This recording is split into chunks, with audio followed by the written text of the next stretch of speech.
All right, family. Seems like we're on. Welcome, everyone, to another episode of Coffee Call. I hope everybody's having a great morning. Hopefully, you guys have your coffees with you. You might not even need one today because of who we have and the conversations that we're going to be having today. So today we got a great conversation with a good brother of mine. He's actually my classmate from seminary, and he has such a passion for being the church in the community and talking about the different struggles and challenges that we have as a community sometimes in the urban areas. So I'm going to bring him on. His name is Jerrod Harris, wonderful brother. So here we go. What's going on, Jerrod? How you doing, brother? Pretty good. Can't complain, man. All right. So a lot of people don't know, but you're not in California right now, are you? Right. Yeah. I'm in Baltimore, Maryland. Baltimore, Maryland. Go Ravens. Good. Nah, man. Nah. We ain't about the Ravens. Come on, nah. See, my man Brady just left the Patriots because I'm a Patriots fan. Okay. So my man Brady just left for Tampa Bay. So I'm kind of in a hybrid situation with Tampa Bay and New England. But I love Baltimore, but Baltimore's got some things they got to fix, man, before I jump into it. You know? Hey man, I'm from the Ray Lewis, Terrell Suggs era, dude. So I love me some Ravens. You know what I'm saying? And so, welcome, guys. First thing I'm going to ask you is on Coffee Call, what are you drinking? Coffee, man. What kind of coffee? Is it just store bought or? Yeah, it's just Folgers. Folgers. Yeah. That's awesome. What's that one? International Delight. Internet. That's awesome, man. Yeah. So for all the listeners, why don't you give us a little taste of who you are and give us a little intro of what you're doing in Baltimore and stuff like that. So for the people that are hopping on, like I said before, I met Jerrod in seminary. I knew as soon as he spoke his words in front of class, I was like, I got to talk to that brother right now about what he thinks about what's going on in this crazy world we live in. Even back when we met, crazy stuff was happening. But you know, as we know now, things have amplified a little bit more, and we'll talk about that a little bit later. And so, so talk about yourself, please. Okay, I was called to ministry in 2005. I entered Morgan State for philosophy and religious studies the same year. And once I graduated from Morgan State, I entered Claremont with you and graduated there just a couple of weeks ago with Master of Divinity.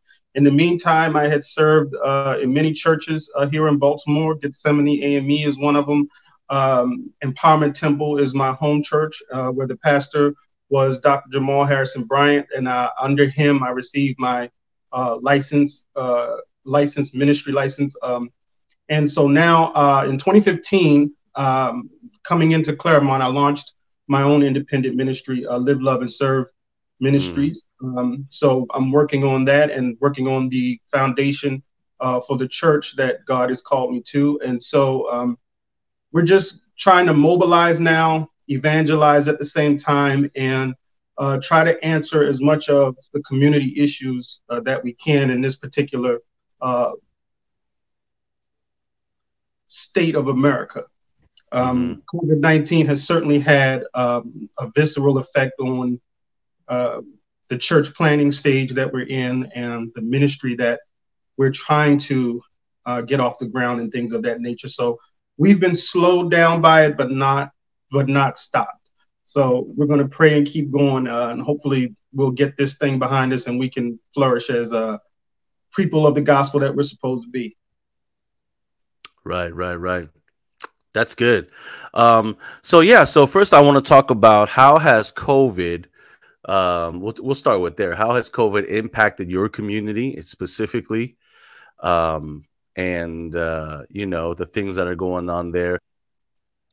Well, I think COVID has had an effect on everyone in general as a community, but in terms of Black community, it has had employment effects.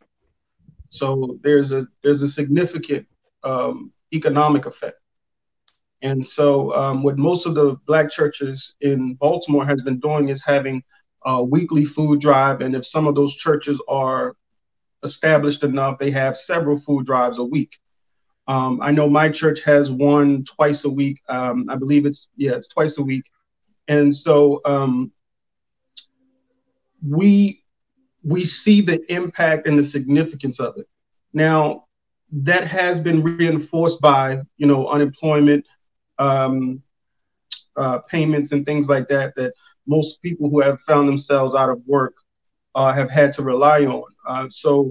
But that we know that is only a temporary solution.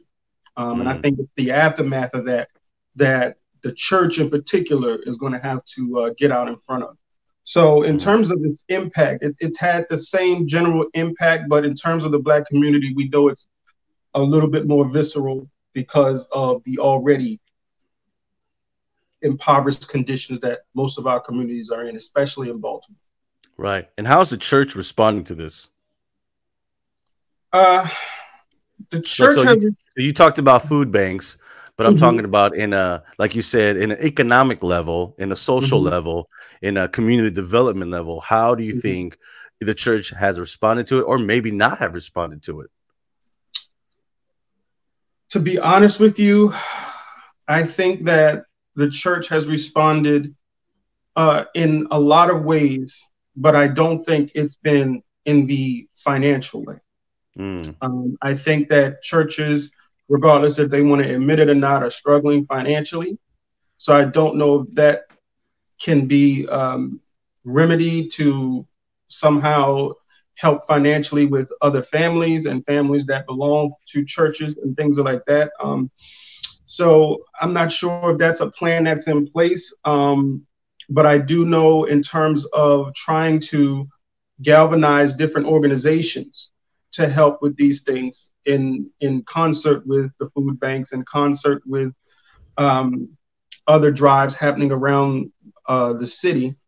I think the church has been instrumental in bringing those organizations together to help try to sustain financial as well as economic reinforcement for families and those that are struggling in those communities. So the church has tried to mobilize those organizations who address those issues. But I think that when the unemployment is done with, I think that's when we're going to start to need real answers.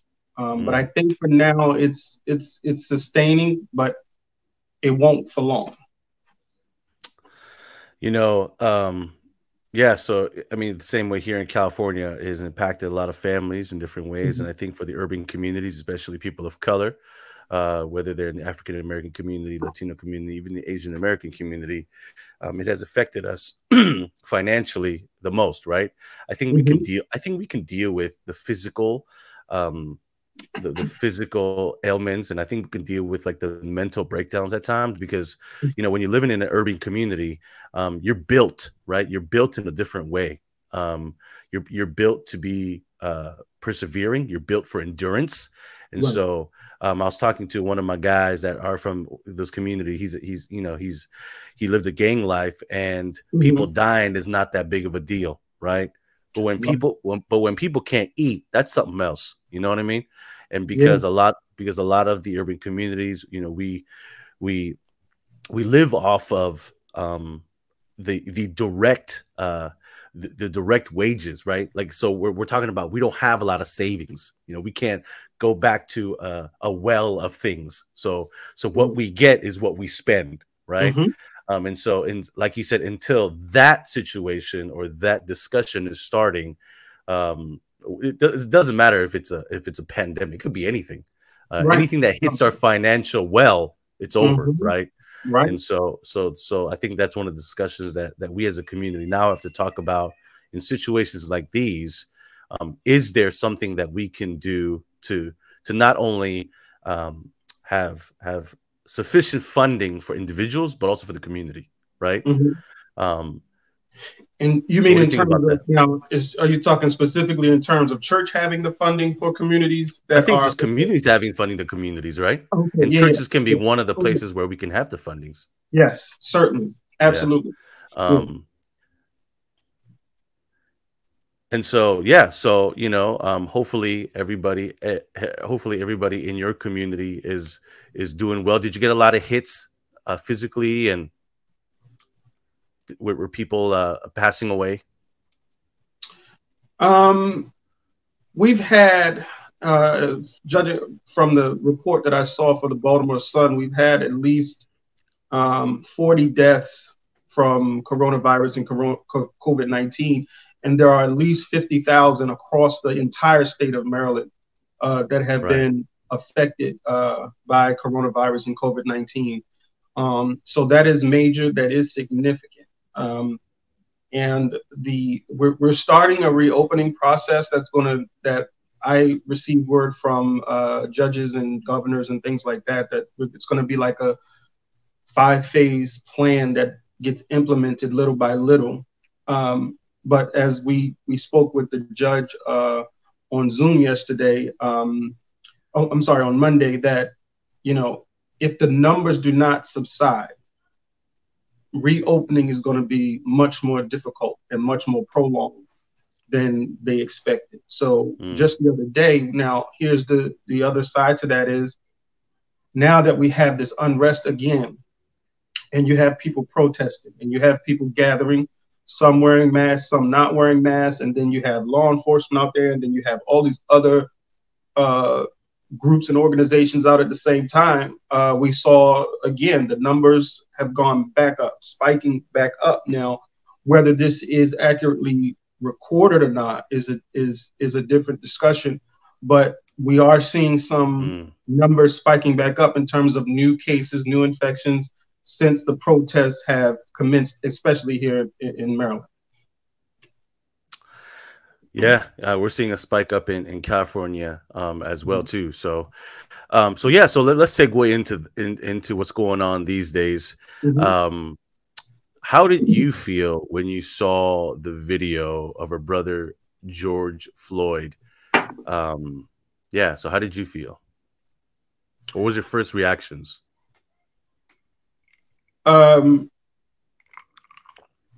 You get,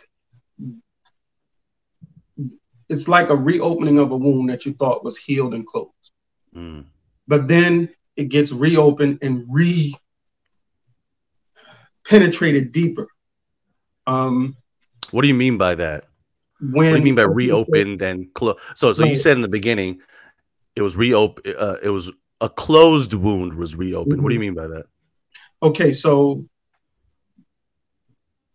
within my own personal context and having dealt with police brutality, not only as someone who was on the receiving end, but also as a witness to it for decades, then you get to this Trump America where you have the Trayvon Martins, the Philando Castillos, the Alton Sterlings, the Sandra Blands, Corin Gaines, and then you get to Ahmaud Arbery, and then you get to Breonna Taylor, and then you get to now George Floyd.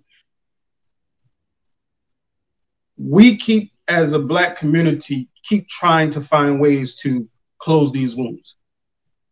And somewhere along the line, these wounds keep getting reopened, and it gets deeper and deeper every time. So as I was sharing with the Tongan church community last night,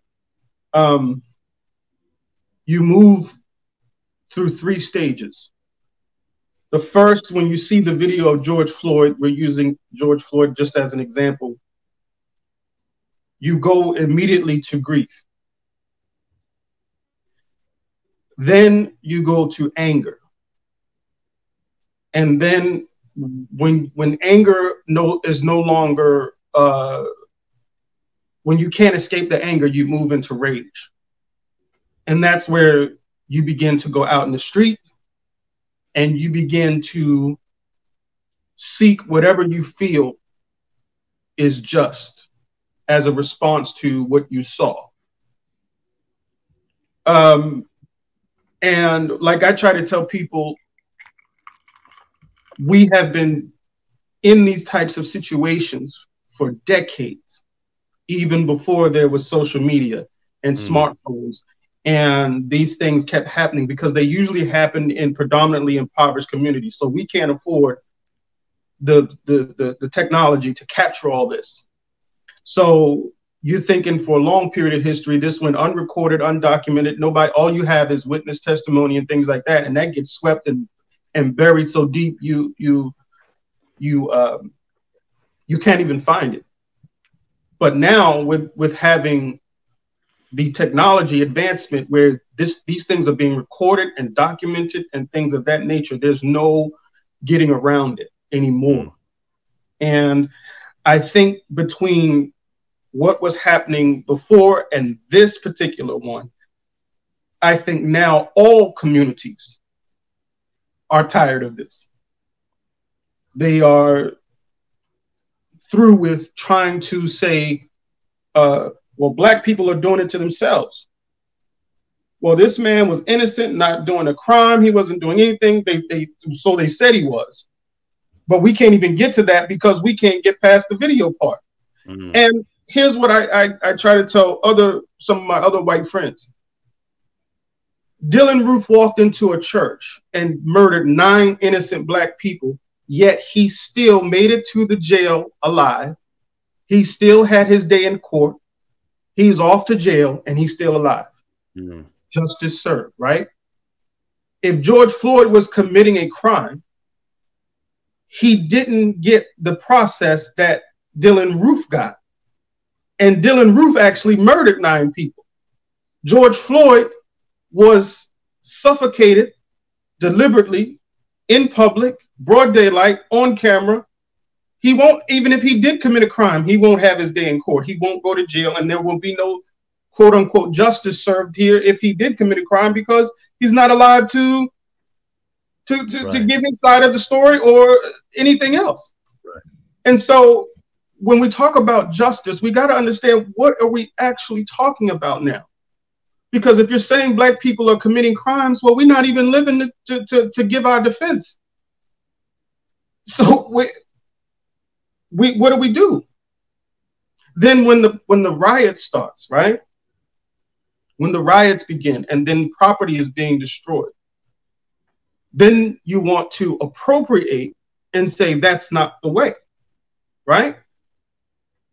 Well, Dr. Martin Luther King tried peacefully, right?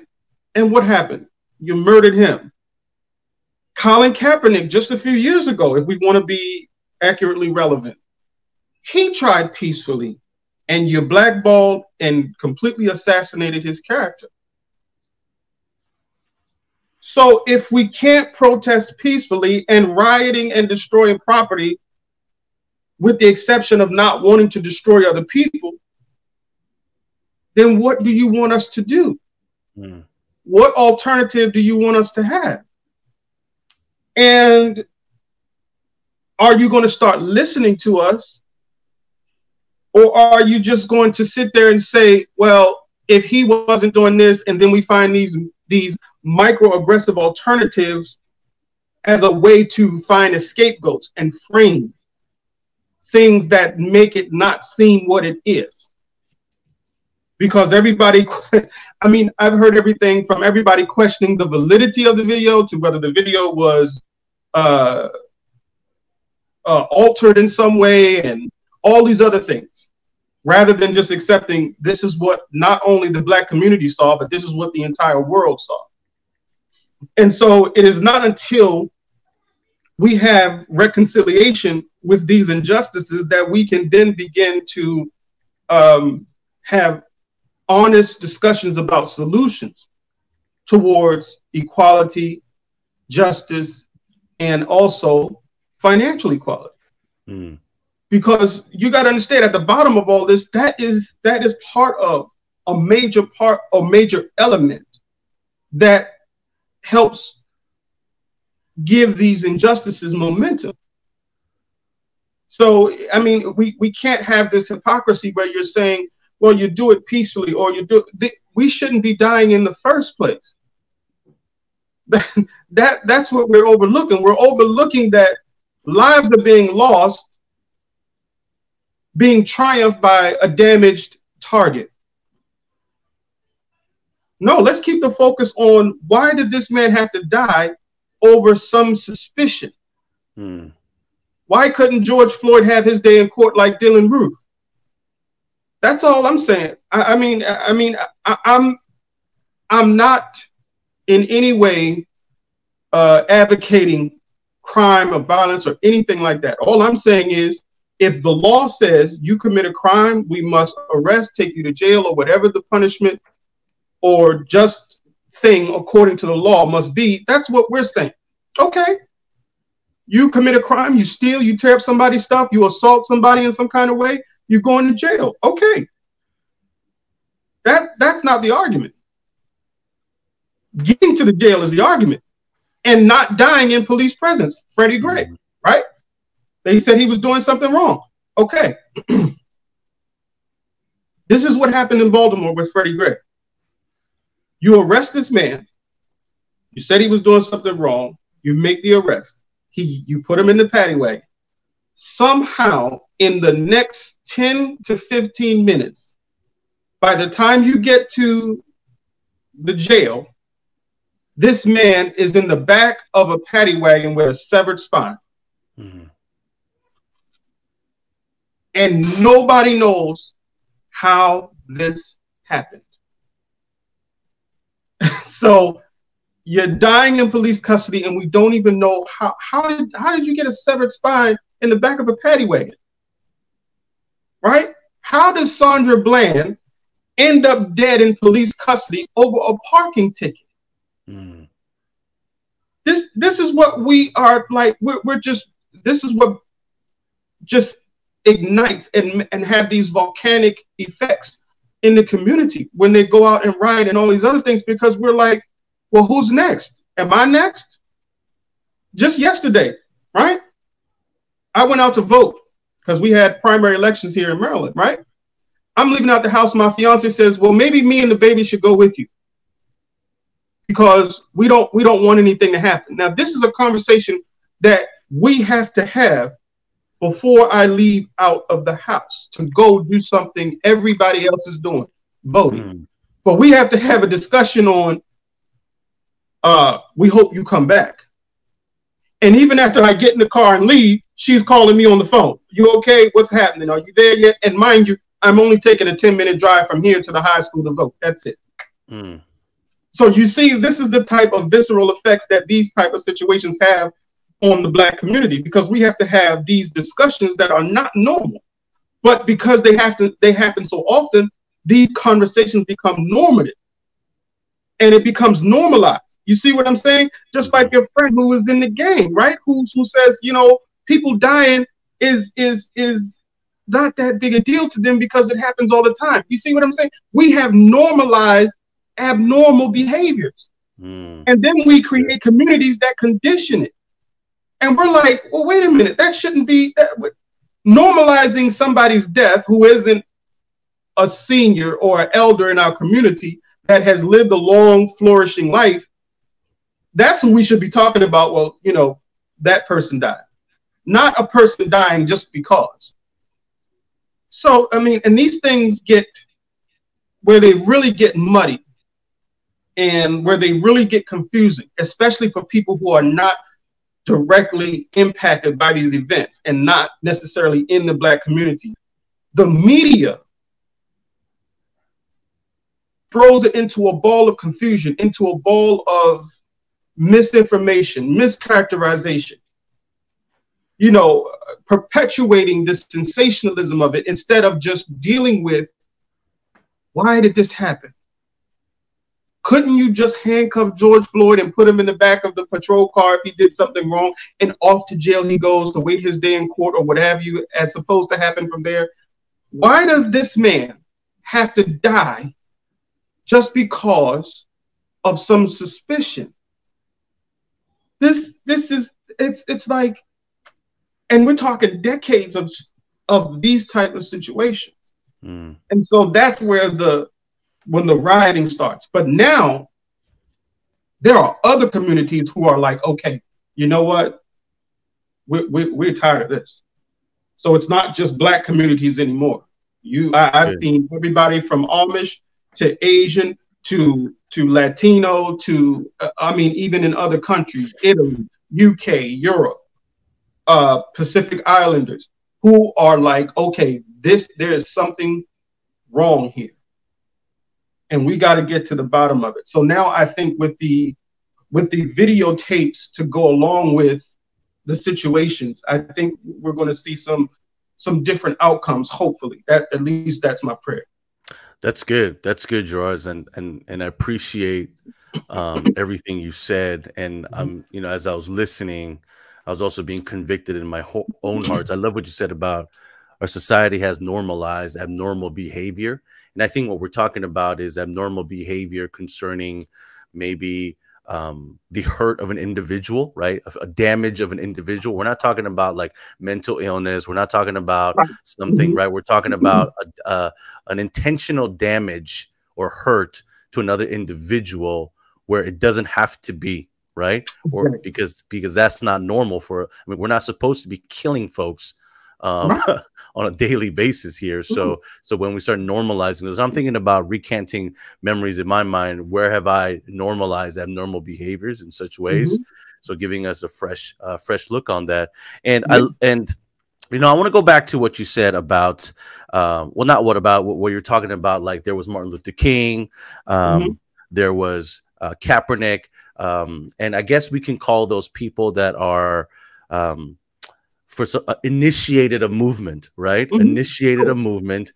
And so in these situations, I know in the Asian American community, I don't know them individually, but I know in experience, when these things happen, they mobilize quick, right? Together, right?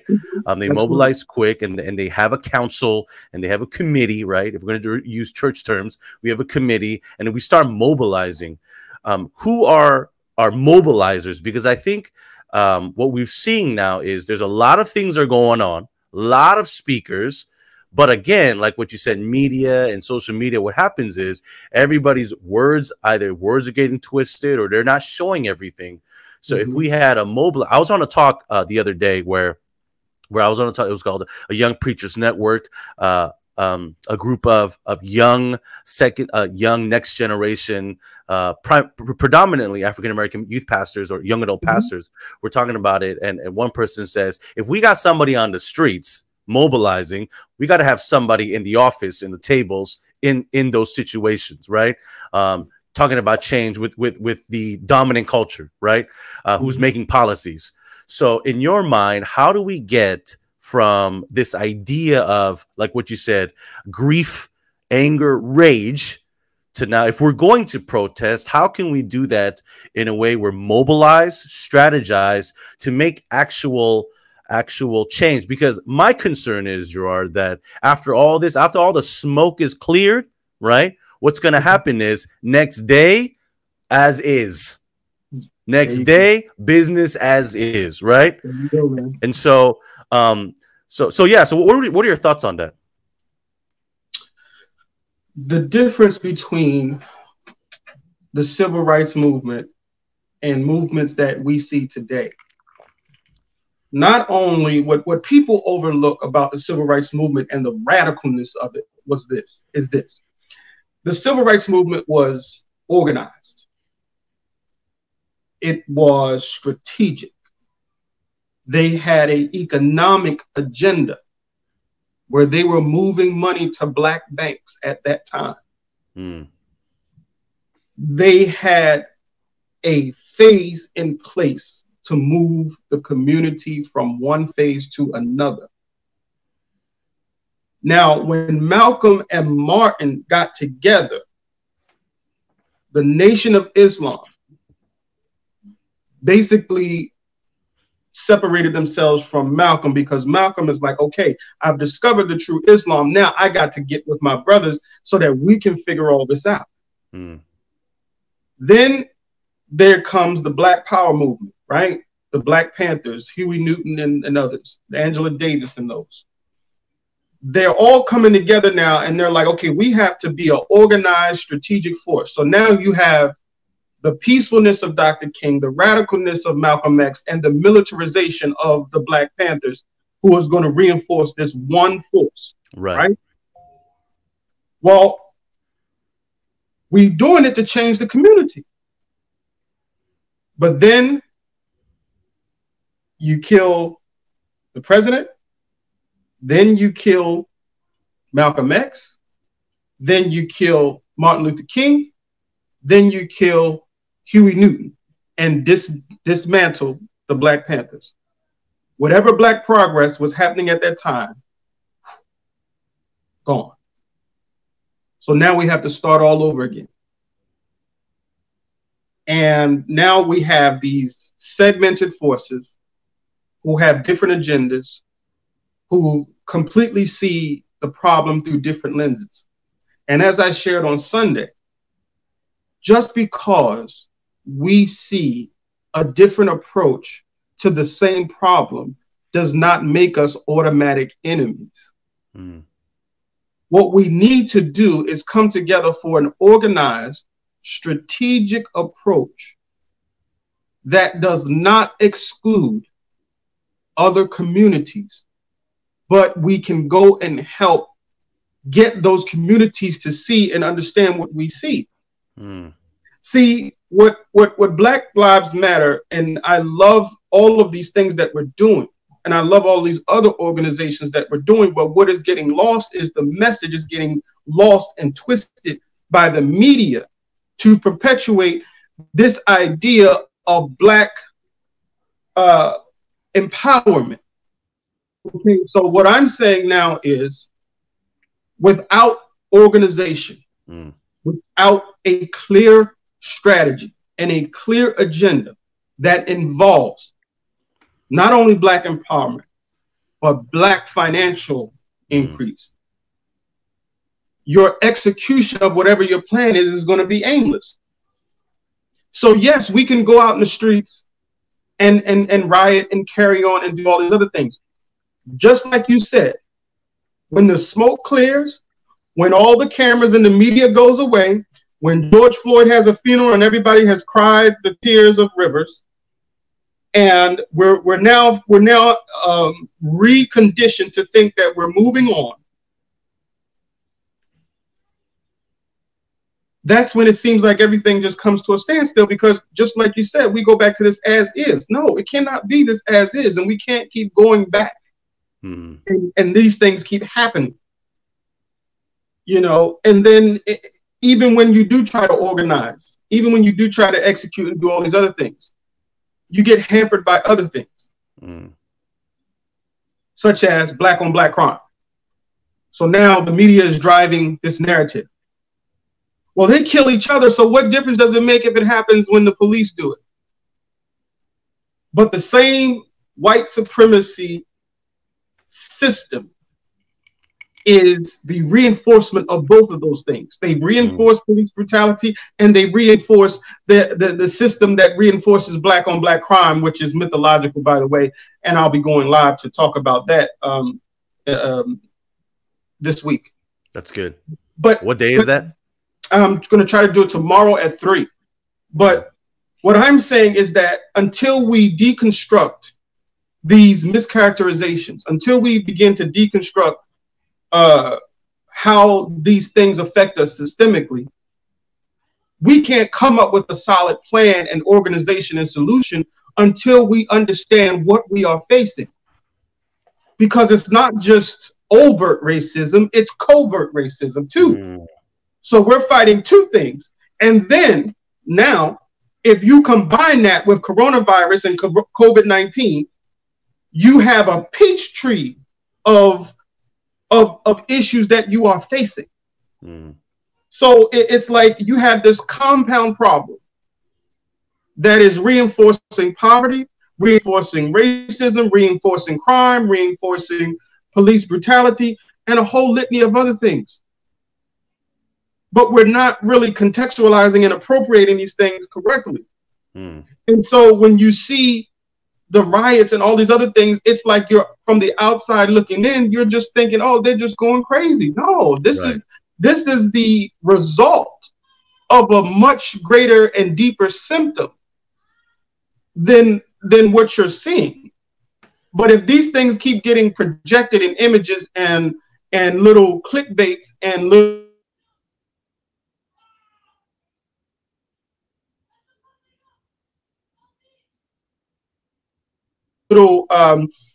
this misconception is going to keep perpetuating.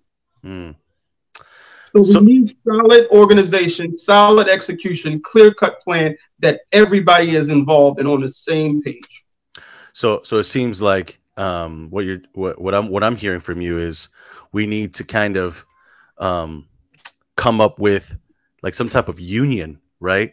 Yes. Somebody on the streets, somebody in the banks, somebody in the offices, to kind of hit all the places where policy is being made, policies can change.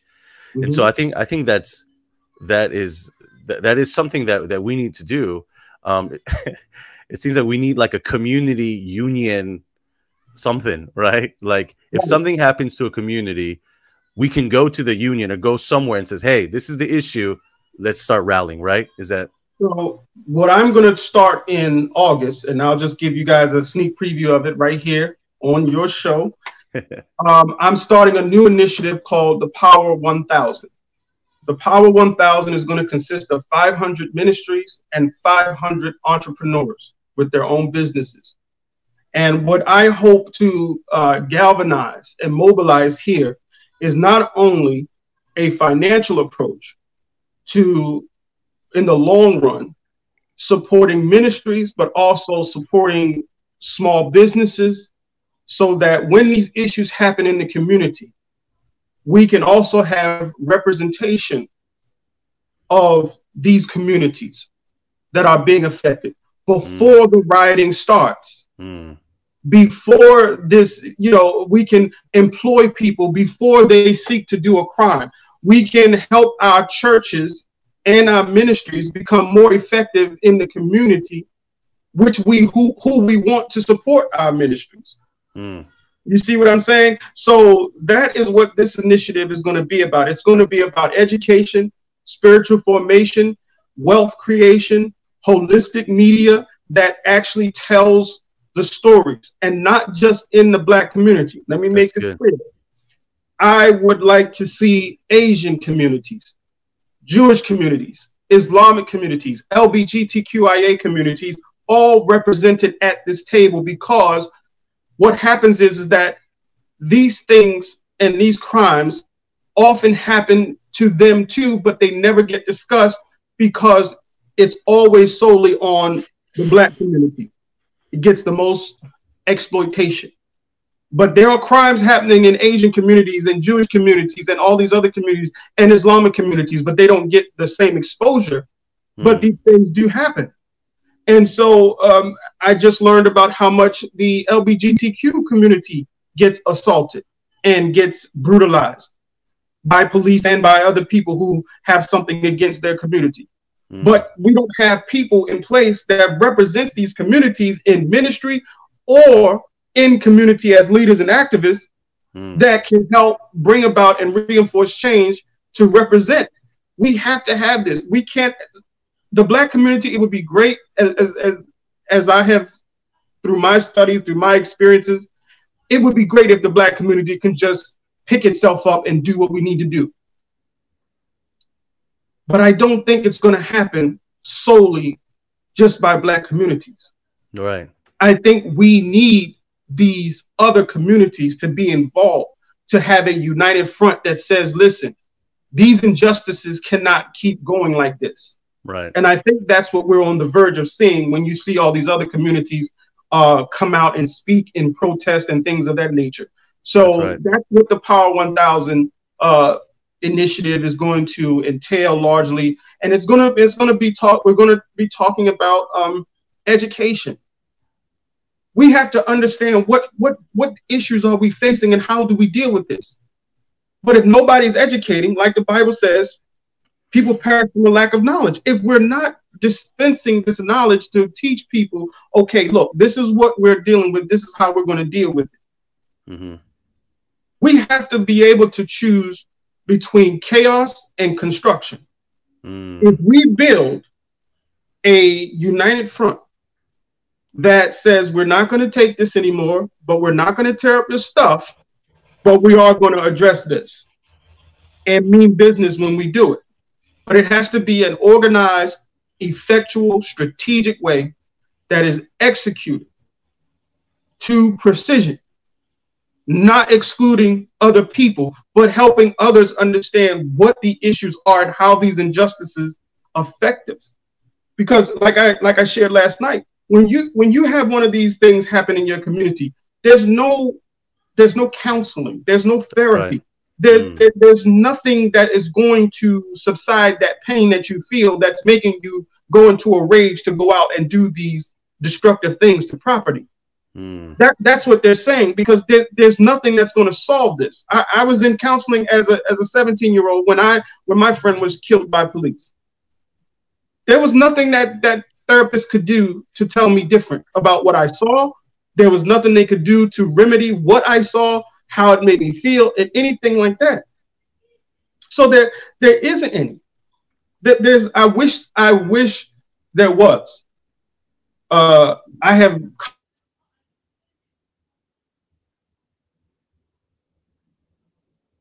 constantly prayed my way through that spiritual foundation.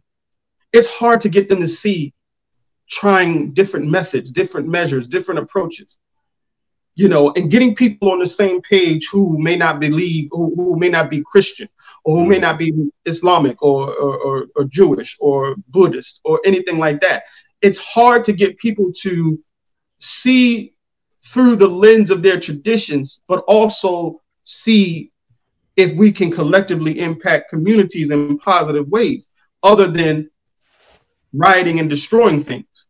That's which right. adds to the fire of it, the sensationalism and all that other things that right. bring in military, that get people assaulted and further injure other people. So that's what I'm hoping to bring together in a positive reinforcement and also a progressive reinforcement. That's beautiful, Jerrod. I think so. One of the things that we're taught back in the day is there's power in numbers, right? But I think right now, I think it should change to there's power in different numbers, right? Yes. It's not just one type of community. I think it's all community, and that's the image of the kingdom, right? Revelation 7, right there. We're talking about all nations, all tribes, all tongues coming together to glorify God, and I think the church can be the forefront. There you go. And I mean, there's a lot of things that we got to work out inside the church as well, but that's a whole nother thing. But we're not gonna touch that right now. But I think in the bigger scheme of things, if we're all coming together for the same purpose, I don't think color matters that much, because each color can bring each beauty. Right? Each color can bring knowledge and wisdom that we don't have to do it a certain way. We can do it a different way, but we won't able to see that or learn that if we continue to be in our own boxes. Right? I think that's the biggest thing I've learned in Claremont when I was with you is, yes, nobody looks like me. Nobody maybe think like me, but wow, I didn't know they thought like that. You know what I'm saying? Right. And I'm glad you said that, because that's exactly where I was going next. Me and you sharing this platform right here is radical and revolutionary, because you've never seen this kind of representation in the community. The only time we see Asian people is we're going in their store to buy something from them, not them coming out to, support us in any type of way, right? Unless it's economic, and meaning we're buying something. So that's what I'm saying. Like this here, right here, when people ask me, what can we do who are not directly in the Black community or not that's Black? Right. What can we do? These type of things right here, sharing your platform to give us a voice, to help people understand. You see, that's the beginning of all of these representations coming together. This is the beginning of relational building, and helping understand that there's people outside of the Black community that have the Black people back. You know, and that's what we're in need of. We're in need of support and reinforcement that we don't want these things, which is what I try to tell people. We don't want the crime. We don't want the destruction. We don't want all these things. Unfortunately, we have it. But if we never see any different kind of representation that reinforces change, that reinforces that things can be better and things can get better. The last question I have is, I think everybody is wondering about, what can we do as the church, right? That's always the golden question. What can we do as a church? Do we protest? Do we riot? I mean, I'll go outside if I have to right now. But what can the church do to be the most effective, to show unity, solidarity? And if we have to make policy changes, maybe we can have some people in the church up in the offices to make those changes. But what can we do as the church, in your opinion, to continue to make changes for the betterment of the next generation? You know? Sure. So where we left off, and what I was saying before we got interrupted, was we have to have a solid, united front that we are in agreement about bettering our communities across the table. We have to have a campaign that solidifies those relationships that are not just Black, but also a Latino, and all communities of color represented. All communities of these faith traditions in the church are represented. And I think what we have to do is, we cannot allow traditions to dictate who we are going to partner with. Because sometimes the traditions, the polity, the doctrines can actually work against working together. Because some people, and I mean, I've seen this happen in the AME church sometimes, some people will not deal with a particular denomination or across the table or reach across. You know, and when these things happen because of legalities in this particular denominational construct. So if your doctrines or whatever is preventing you from being a representation of God with other godly people who are representing God themselves or the God of their faith, then aren't you doing the gospel and the church a disservice? I have yet to see that, and I'll say this just from my vantage point, and I'll speak from myself. The churches that are flourishing, even in this particular pandemic and situation, are the ones who have multicultural, multi-ethnic congregations, because they understand. You said that are flourishing during these times. Okay. They have a cooperative economic system where they are not going to just allow one person or one community be affected without doing something. That's right. And this is what I'm trying to say. I mean, if we could get out of our own way with these doctrines and disciplines, and I respect them. I respect the history. I respect the foundations. I respect it all. I get it. But we have to bring the gospel forward, and we have to be who God called us to be. Right. Because if the Bible is going to be authoritative over what we do, then how in the Bible, how can you love a God you don't see and hate the brother or sister you do see? That's right. And nowhere in that scripture does it limit itself to race or denomination. No, we're talking about humanity, because I don't care what anybody says. When these injustices and things happen, who gets affected? Everybody. That's right. Because these riots, they're not just destroying Black business because we're mad. They're destroying any business. They're destroying anybody's property. So to say that you won't be affected at some point, oh, you will be affected. But this is why we need to have this united front. This is why we need to come to this table and loosen these traditions and things that we have a death grip on so that we can progress and flourish. I'm still not convinced that God just called the church to be all black or all white or all Asian. That's insane. That's not the love of God. And I disagree with that. So I think that when we start to build campaigns in ministry that reinforces diversity, and I mean real diversity, real communities coming together with the love of Christ, then we're going to see a new revolutionary church.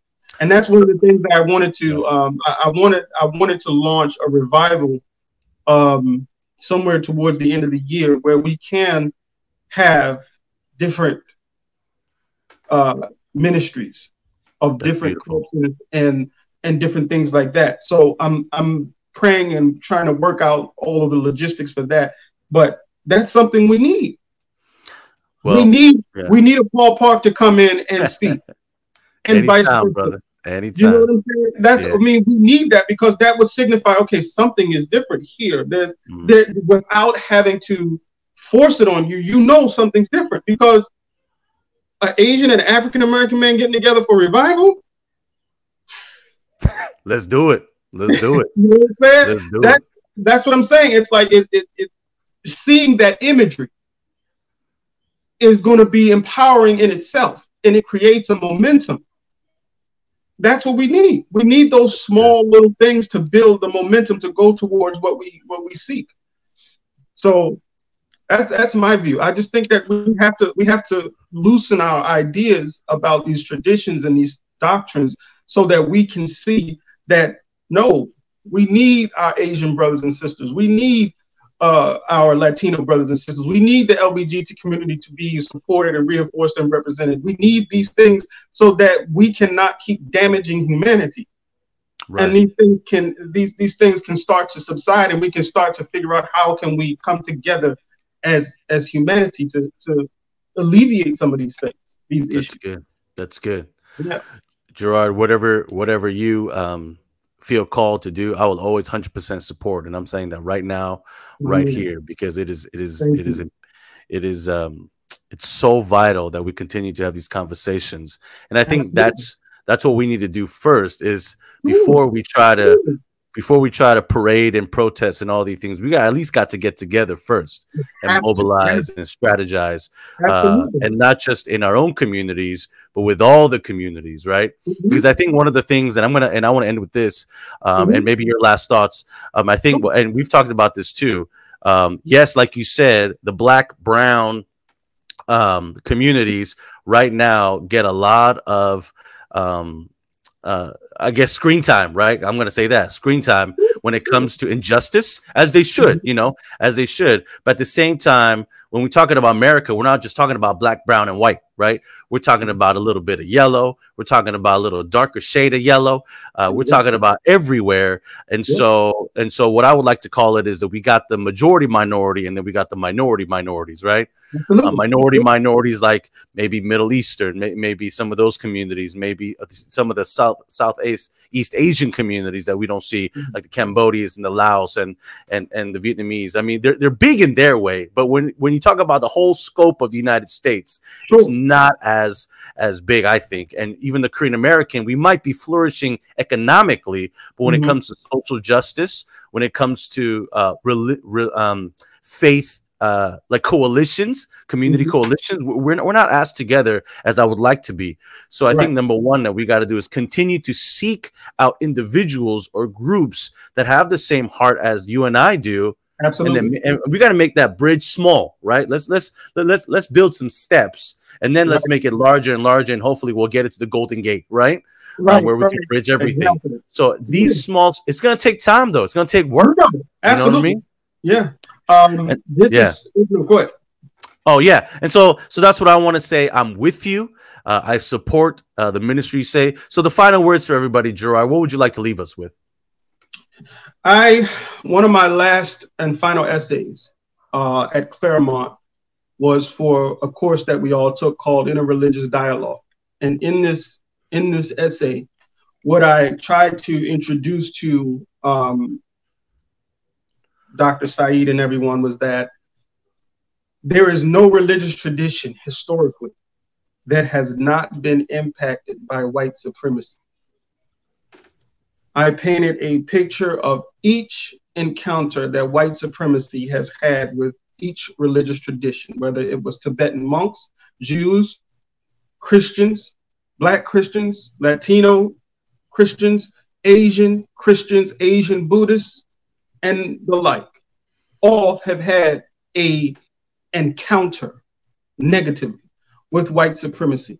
And I'm not saying that as taking aim or targeting white people. What I'm elevating here is the understanding that the Black community and brown communities get elevated and exploited for these things. But if we really sit down and look historically and at the trajectory of different communities and religious traditions, you will find that they have been just as affected as the Black community as well. And this is why I think that we have to have these coalitions, these representations, and we have to have this unity so that we can begin to really formally use these platforms to solidify our communities and to have a positive reinforcement and representation in them all, and work together to bring about the change that we want. And that's the way I really believe we have to aim ourselves in that trajectory. At least that's going to be my ministerial approach. That's good. That's beautiful, Jerrod. Well, thank you again for joining us. I know we've had some little technical difficulties, but like I told you offline, it's the enemy, man. It's trying to get to us, trying to stop these conversations. But God is good all the time. And then so yeah. Thank you so much. And we'll talk more about, and I'm so convicted what you say, we need these coalitions. So I think building these mini coalitions first, and we'll talk about how we can do that. And, you know, for me, being called to a multicultural, multi-ethnic ministry, I'm trying to do that right now. But, you know, it's not easy, you know, like you said, we got to get people out of their own world perspectives and mind frames and see the greater good of the gospel, how that brings us together. So thank you so much, Jerrod. And where can we find you? Where can we find you online? You can just find me at Jerrod Harris. I'm on Facebook. I'm on Instagram. I'm on Twitter. I'm there. Thank you so much, brother. So if you want to contact him, go to his social platform. And again, for all you guys, thank you for joining us on Coffee Call. Until I see you next time. God bless.